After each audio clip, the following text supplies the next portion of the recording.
Assalamualaikum warahmatullahi wabarakatuh. Perkenalkan, saya Rosa Kartika Putri Herodes dari Prodi D3 Akuntansi Universitas Bengkulu. Baik, di sini saya akan menjelaskan sedikit materi mengenai inventory atau persediaan. PSAK yang mengatur tentang persediaan ialah PSAK nomor 14. Di sini saya akan membahas terlebih dahulu persediaan pada perusahaan dagang dan perusahaan manufaktur. Persediaan pada perusahaan dagang berupa persediaan barang dagangan atau merchandise inventory merupakan persediaan berupa barang dagangan yang dibeli oleh perusahaan untuk dijual kembali tanpa mengubah bentuk dari barang tersebut. Persediaan barang dagangan merupakan bagian dari aset, tepatnya aset lancar yang akan memberikan manfaat ketika barang dagangan tersebut terjual. Persediaan pada perusahaan manufaktur terdiri dari 3. Yang pertama, persediaan bahan baku.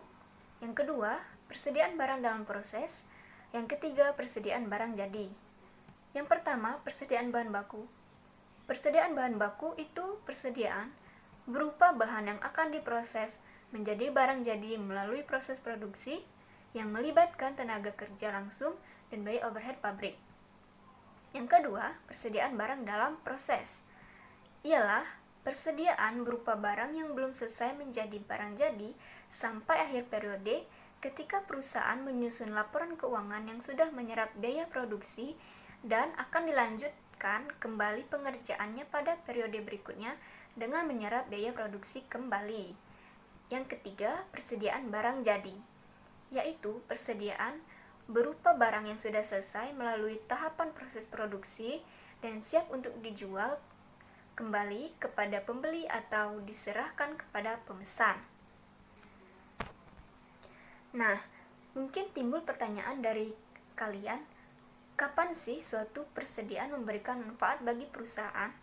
Nah, persediaan memberikan manfaat bagi perusahaan ketika barang dagangan tersebut terjual. Dan timbul lagi pertanyaan dari kalian, kapan suatu persediaan bahan baku memberikan manfaat bagi perusahaan manufaktur? Ketika barang itu sudah dipakai untuk menghasilkan barang jadi. Nah, selanjutnya penentuan kuantitas barang dagangan. Penentuan kuantitas barang dagangan adalah menentukan jumlah unit yang masih tersisa pada setiap akhir periode. Cara penentuan kuantitas ini berbeda tergantung sistem pencatatan persediaan yang digunakan perusahaan. Sistem yang digunakan oleh perusahaan itu ada 2, sistem pencatatan perpetual dan sistem pencatatan periodik. Saya akan menjelaskan sistem pencatatan perpetual terlebih dahulu. Pada sistem perpetual yang menggunakan kartu persediaan sebagai buku pembantu persediaan yang digunakan untuk mencatat setiap mutasi yang berhubungan dengan barang dagangan, maka jumlah kuantitas persediaan barang dagangan yang akan dapat diketahui setiap saat dengan melihat catatan pada kartu persediaan. Namun harus diingat, terkadang jumlah persediaan yang sebenarnya yang ada di gudang itu bisa jadi berbeda dengan jumlah menurut catatan yang disebabkan karena persediaan tersebut rusak, pecah, ataupun hilang dicuri. Sehingga perusahaan yang menggunakan sistem perpetual ini juga tetap melakukan perhitungan fisik persediaan pada akhir periode. Jika terdapat perbedaan antara unit barang dagangan menurut hasil perhitungan fisik, maka yang menjadi acuan untuk menentukan nilai persediaan akhir adalah menurut hasil perhitungan fisik, dan perusahaan akan membuat jurnal penyesuaian untuk menyesuaikan nilai persediaan akhir ini supaya sesuai dengan nilai menurut perhitungan fisik. Nah, mungkin timbul lagi pertanyaan dari kalian, apa tujuan perusahaan melakukan perhitungan fisik pada sistem perpetual? Nah, tujuannya untuk mengkonfirmasi kebenaran catatan nilai persediaan menurut kartu persediaan. Kalau terjadi perbedaan, maka yang menjadi acuan ialah nilai menurut perhitungan fisik. Selanjutnya, sistem periodik. Pada sistem pencatatan periodik, jumlah kuantitas barang dagangan pada akhir periode baru dapat diketahui setelah perusahaan melakukan perhitungan fisik persediaan pada setiap akhir periode. Perhitungan fisik ini meliputi menghitung jumlah berat, dan kondisi untuk setiap jenis barang. Hasil perhitungan fisik ini berupa jumlah barang dagangan yang masih tersisa dalam satuan unit. Selanjutnya, perusahaan akan menghitung nilai persediaan barang dagangan akhir ini dengan mengalihkan unit yang masih tersisa hasil perhitungan fisik dengan harga perusahaan per unit atau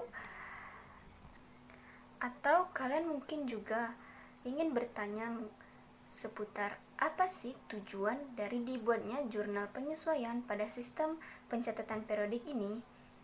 Nah, tujuannya untuk menghapus nilai persediaan barang dagangan awal dan memunculkan nilai persediaan barang dagangan akhir.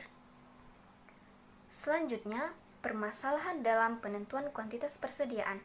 Yang pertama, pengakuan kepemilikan atas barang dalam pengiriman.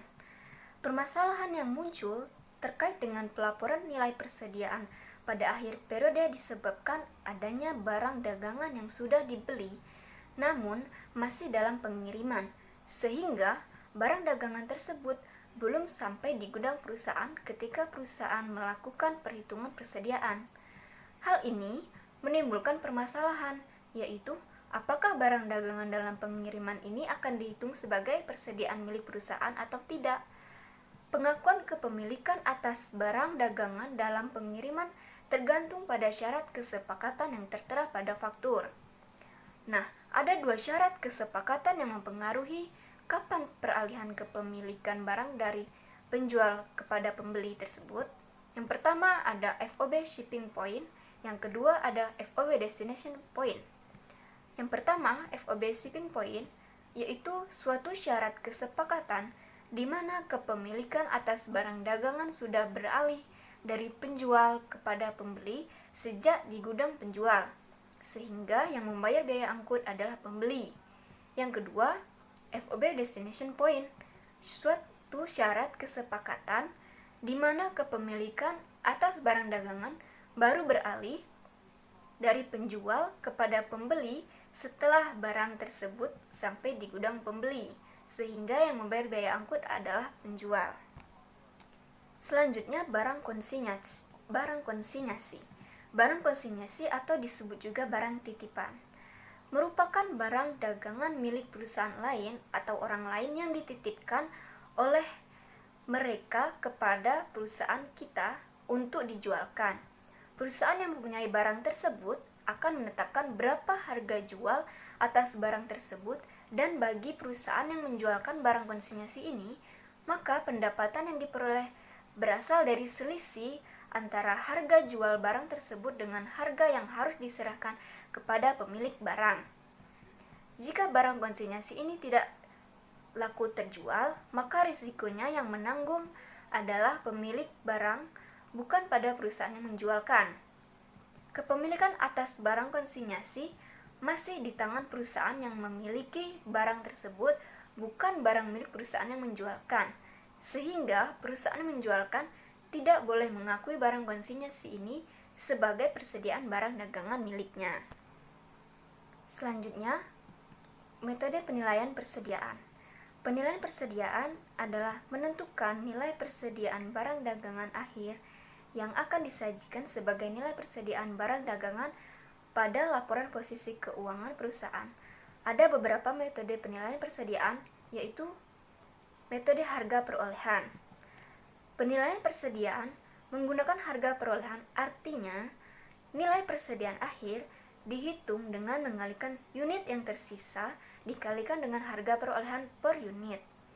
Harga perolehan atas barang dagangan adalah semua pengeluaran yang dibayarkan oleh perusahaan untuk memperoleh barang dagangan sampai barang dagangan tersebut siap untuk dijual. Permasalahan muncul ketika dalam satu periode, perusahaan melakukan beberapa kali pembelian dengan harga perolehan yang berbeda-beda. Maka, ada beberapa cara menentukan nilai persediaan berdasarkan metode harga perolehan, yaitu identifikasi khusus.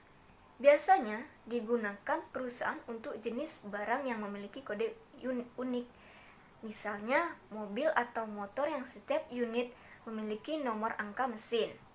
Jadi, nilai persediaan barang dagangan akhir dihitung untuk unit yang masih tersisa pada akhir periode dikalikan dengan harga perolehan atas barang yang masih tersisa tersebut. Yang kedua, asumsi arus harga perolehan. Pertama, ada FIFO.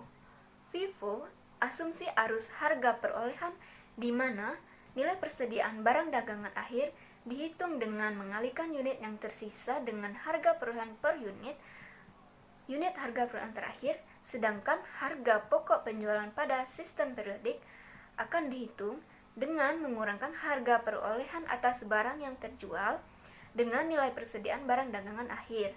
Jika menggunakan sistem perpetual, maka harga perolehan penjualan dihitung dengan mengalihkan unit yang terjual dengan harga perolehan per unit urut harga perolehan awal. Selanjutnya LIFO.